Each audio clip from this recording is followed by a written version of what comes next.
First, you will have some time to look at questions 1 to 4.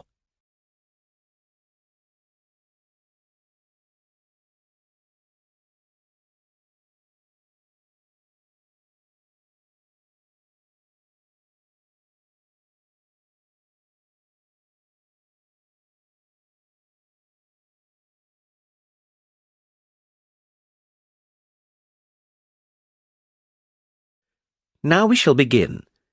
You should answer the questions as you listen because you will not hear the recording a second time. Listen carefully and answer questions 1 to 4. Hello, how can I help you? Hello. Is it possible to book a bus tour of the city here? Of course, sir. When would you like to take the tour? There are tours in the morning, afternoon and evening. Sometimes it's nice to see the city at night with the buildings lit up. We'll be going out for dinner tonight, so we'd prefer to go this afternoon. Oh, and it's for 2 people. Right. Now, I just need some details. Can you give me the names of the 2 people, please? Yes, Susan Field and James Carter. Susan Field and James... Sorry, can you spell your surname for me, please? It's Carter. Carter. Thank you. And can I have a contact telephone number? Why do you need one? Just in case we have to cancel the tour and need to contact you. I see. Well, my mobile number is 07988 636 197. That's 07988 636 197. Now, can you also tell me which hotel you're staying at? The Crest Hotel. Oh, no, sorry. That's the hotel we're staying in next week. It's the Riverside Hotel. Oh, the Riverside is a lovely hotel. Are you enjoying your stay? Yes, we are, very much. We'd definitely recommend it to others. Oh, I am glad. Now, I can book you on the tour at 4 p.m. Would that suit you? Alternatively, there is one at 2. 2 would be better for us, please. Right. That's booked for you, sir. 2 people at 2 p.m. today, August the 14th. You pay the bus driver when you get on, and it's £4 per person. Thank you very much. Before you hear the rest of the conversation, you have some time to look at questions 5 to 10.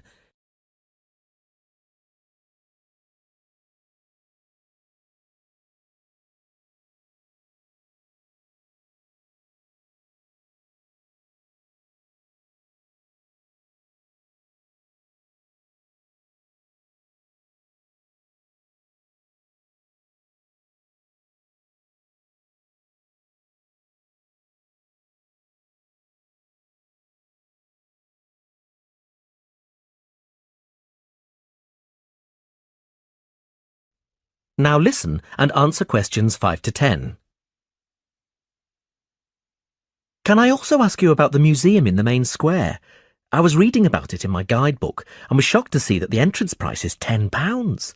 Why does it cost so much? Well, the museum has the largest collection of Latin American art in Europe. People come from all over the world to see it. But that's not the reason why it's so expensive to get in. You see, the building is very old and it needs repairs. The £10 ticket cost will go towards repairing the roof and the walls. I see. Well, I suppose it's worth paying £10 to see the collection. Yes, I think so too. Is there anything else I can help you with? Actually, there is. I was wondering if you knew of any good restaurants in the area. Well, there are a few restaurants near the harbour and a couple on the beach, which are nice. The problem is that the smell of the fish market is quite strong down there. I don't think my girlfriend would be very pleased. I know what you mean. It's not very romantic, is it? My advice would be to go to the next town. It's bigger and the restaurant selection is wider. You can get there by taxi and it only takes about 10 minutes. The town is quite picturesque. Is it for a special occasion? Yes, it's my girlfriend's birthday, so I'd like to go somewhere special. Do you know any of these restaurants well enough to tell me about them? Well, I know about a few of them, and there are pictures in this leaflet here. Oh, this one here is lovely, the Bellevue, and it's extremely popular. It has a famous chef, so it's not cheap, but the standard of the food is very high. It's right by the sea, and there are wonderful views if you get a good table. Then there's the Lighthouse Cafe. You can see the picture here, which isn't really a cafe at all. In fact, it's a great restaurant, and a lot of TV celebrities and actors eat there. The place has been going for over 100 years. It's quite an institution around here. I'm not sure about those two. They sound too expensive to me. I was thinking of somewhere small, not too upmarket, but with good food. In that case, what about Harvey's? The same family has run this restaurant for over a century, and it's reasonably priced and really popular with local people. Oh, and there's another family-run restaurant, Stonecroft House. New owners took over a month ago, and they're getting good reviews. There's a new chef there, and the food is meant to be very good. This leaflet has the contact details for all the restaurants, so you can just call them if you'd like to book a table. Great, thanks. You've been very helpful.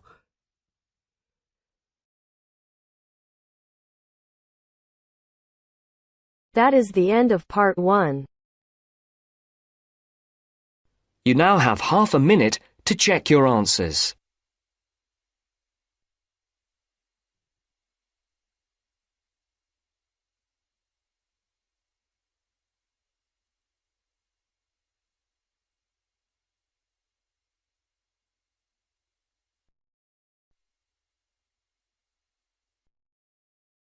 Now turns to part 2.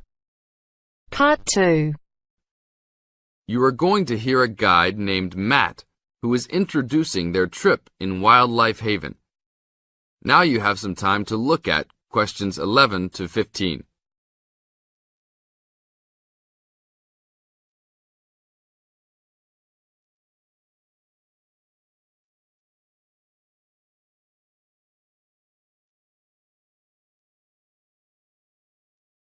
Now listen to the first part of the introduction carefully and answer questions 11 to 15. Well, good morning, everybody. My name's Matt, and I'm one of the 3 guides here at Wildlife Haven. Our job is to make sure that you all have a great time here with us and go home feeling happy and relaxed. As you can see, we're away from the city in a remote area between a national park and the sea. To encourage you to relax, there are no radios or TVs, and the only phones and newspapers are in the office. So, if peace and quiet is what you've come for, this is the place to be. From your cabin on the hill, you'll find you have the national park behind you, and you can look out from the sea from your front balcony. Your luggage will be unloaded from the bus and taken to your rooms in a few minutes. Once you have picked up your key at reception, please locate your room and check that all your luggage has arrived. The daily program here at Wildlife Haven is flexible and only as demanding as you want it to be. You should each have a brochure setting out the facilities and various walking tracks you can take. And on the bus, you are given a green sheet setting out a number of group tours in the coming week. If you want to join any tour, just write your name and room number on the relevant sheet along the wall here. Tomorrow, there is a Beachcombers and Rock Hoppers tour exploring marine life in the rock pools along the beach. Or, if you'd prefer to go inland, there's a guided forest walk that takes you off the walking tracks. If you want to catch some lunch, you could join the beach fishing expedition. And at night, you'll see there is a moonlight forest walk that leaves each night at 7 p.m. So there is plenty to choose from at Wildlife Haven, and of course, that includes just sitting on your balcony watching the waves roll in. But I would recommend my favorite tour, the Waterfall Walk. This departs at sundown each day and also provides the opportunity to have a moonlight swim. Now you have some time to look at questions 16 to 20.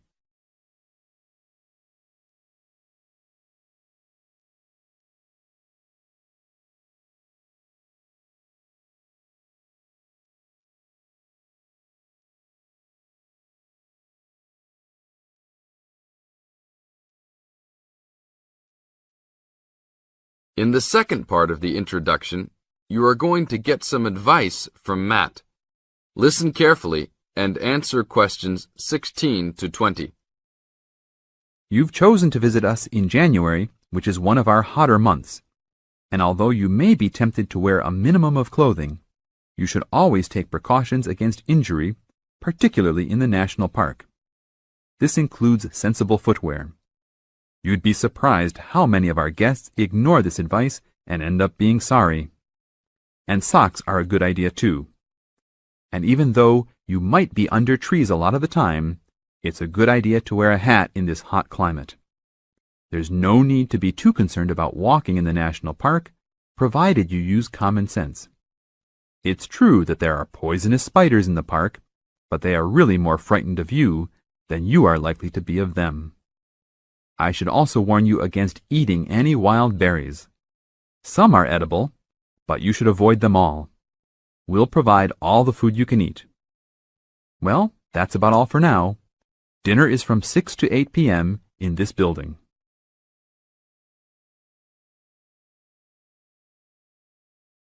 That is the end of part 2. You now have half a minute to check your answers. Now turns to part 3. Part 3. You are going to hear a tape recording of instructions and advice, which a woman called Martha has left for her friend John, who is coming to stay at her house and take care of it while she is away. First, you have some time to look at questions 21 to 24.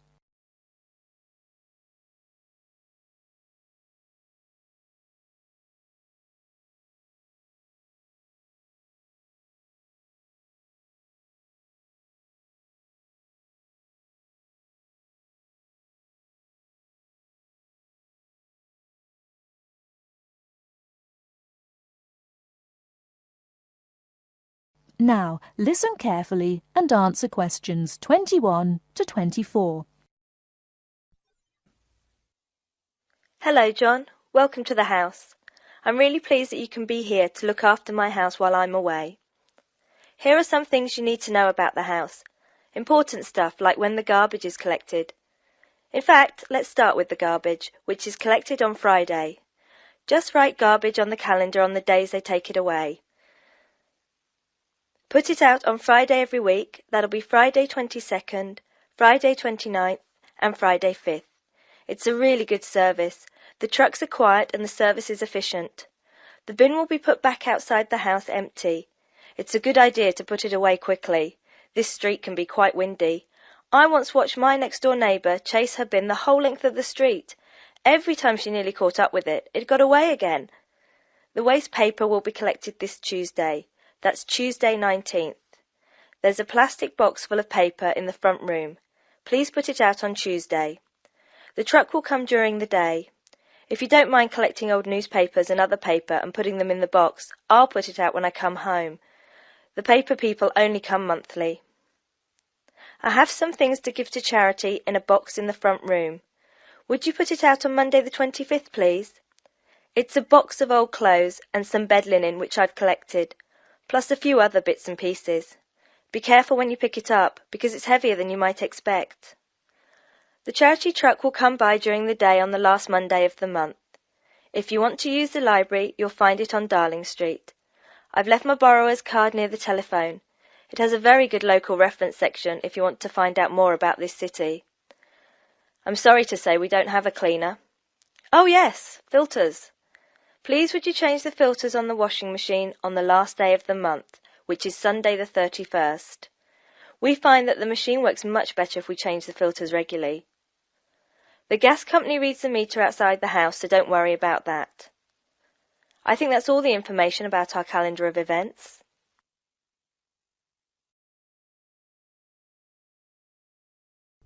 Before you hear the rest of the talk, you have some time to look at questions 25 to 30.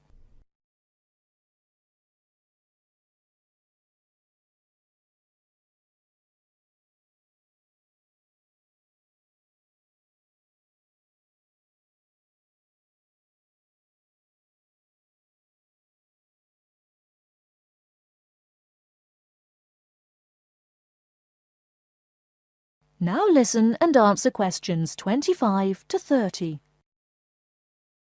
Well, John, I'm trying to think what else I should be telling you. As you know, I'm going to a conference in London. I hope to have a little time to look around. It's a great city. I do hope I manage to get to at least some of the theatres and museums. I'm looking forward to all the things I have to do at the conference too. I'm giving a paper on Tuesday the 26th, and there are a couple of really exciting events planned later in the conference programme. I hope to meet up with an old teacher of mine at the conference. She taught English literature at my old high school, and we've kept in touch through letters over the years. She teaches now at the University of Durham, and I'm really looking forward to seeing her again. By the way, I expect you're hungry after your trip. I've left a meal in the refrigerator for you. I hope you like cheese and onion pie. Would you do me a favour, please? I haven't had time to cancel an appointment. It was made a long time ago, and I forgot about it until this morning. It's with my dentist for a check-up on Thursday the 28th. Could you please call the dentist on 816-2525 and cancel the appointment for me? Thanks a lot, John. One last thing. When you leave the house, make sure the windows and doors are shut and set the burglar alarm. The alarm code number is 9120, enter. Have fun. I'll see you when I get back. This is your friend Martha saying goodbye. That is the end of part 3. You now have half a minute to check your answers.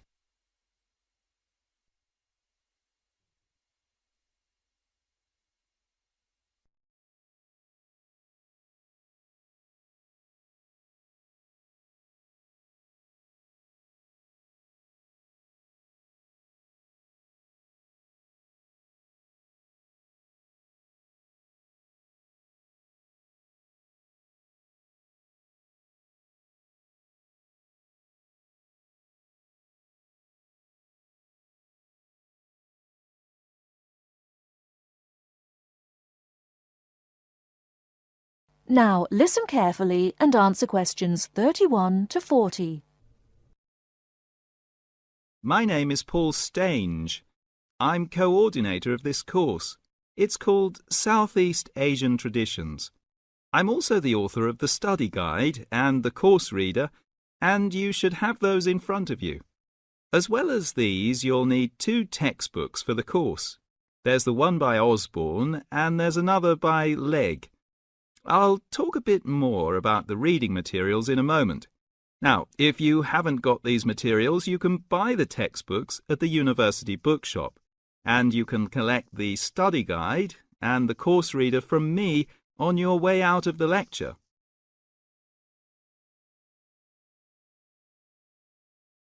The purpose of this lecture is simply orientation.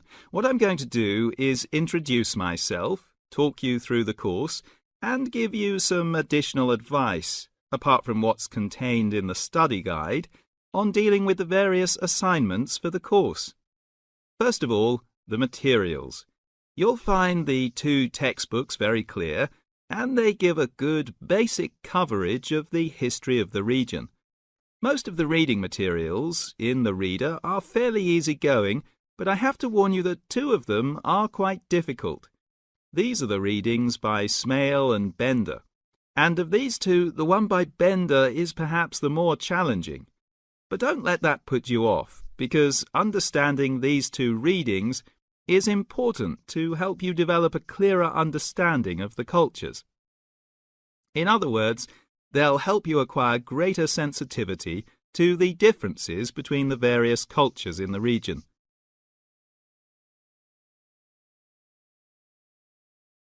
Now, the course itself. The course has multiple aims.